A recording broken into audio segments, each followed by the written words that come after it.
Last Wednesday evening, China announced a sweeping expansion of its export controls on rare earth elements and rare earth processing equipment, as well as technologies related to batteries, vehicles, industrial diamonds, and superhard materials.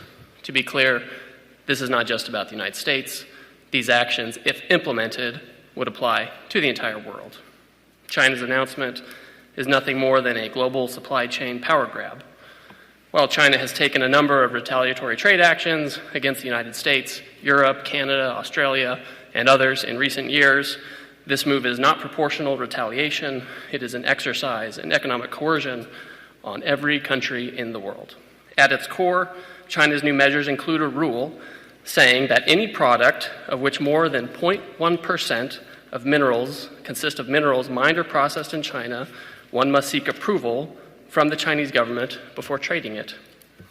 Since many important semiconductors, for example, have these critical minerals, and semiconductors are in nearly everything, this rule gives China control over basically the entire global economy and the technology supply chain. Many are suggesting that China's action is simply posturing for leverage in negotiations with the United States. While that may be one element of China's approach, it's obvious that these controls are part of a broader plan by China to control the world's supply chains.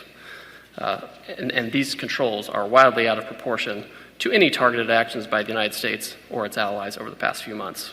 And make no mistake, this is China versus the world. They have put these unacceptable export controls on the entire world.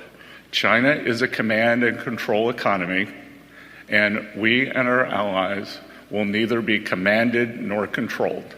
They are a state economy, and we are not going to let a group of bureaucrats in Beijing try to manage the global supply chains.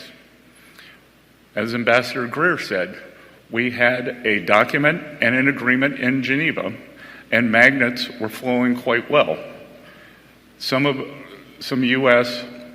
auto companies have called us in the past week and said that there had been a slowdown in magnets. So when we asked the Chinese about this, they said, oh, it probably had something to do with the holiday. Had something to do with the holiday. So they can't be trusted with the global supply chain. Had something to do with the holiday. Not only is China fueling Russia's war, but China's actions have once again demonstrated the risk of being dependent on them on rare earths, and for that matter, anything. If China wants to be an unreliable partner to the world, then the world will have to decouple. The world does not want to decouple. We want to de-risk. But signals like this are signs of decoupling, which we don't believe China wants. And again, we do not want to decouple. We should work together to de-risk and diversify our supply chains away from China as quickly as possible. China says that these rare earths are used in military materials and that they want to maintain peace in the world. Again, it is the purchase of Russian oil by China that fuels the Russian war machine. China buys 60% of Russian energy. China's highly provocative move comes after we've made significant efforts to de-escalate tensions. While there are substantial actions we could take, we'd rather not. I believe China is open to discussion, and I am optimistic that this can be de-escalated. Ultimately, we are confident in the strong relationship between President Trump and President Xi. We've had substantial communication with the Chinese over the past few days, and we believe that there will be more forthcoming this week.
We have 100% tariff. If we didn't have tariffs, we would be exposed as being a nothing. We would have no defense. You know, they've used tariffs on us, but we've never had anybody sitting in that chair that felt the need to do it. And they've allowed us to be $37 trillion in debt, et cetera, et cetera. Tariffs are a very important tool for our defense, for our national security. If we don't have tariffs, we're not going to have national security.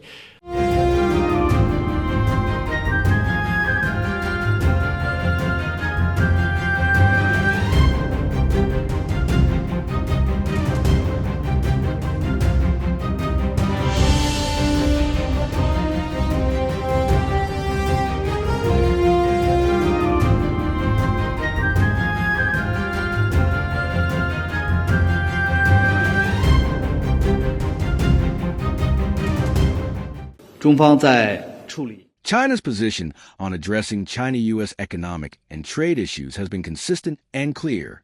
Trade wars and tariff wars produce no winners and do not serve the interests of any party. Both sides should resolve relevant issues through consultation on the basis of equality, mutual respect, and reciprocity.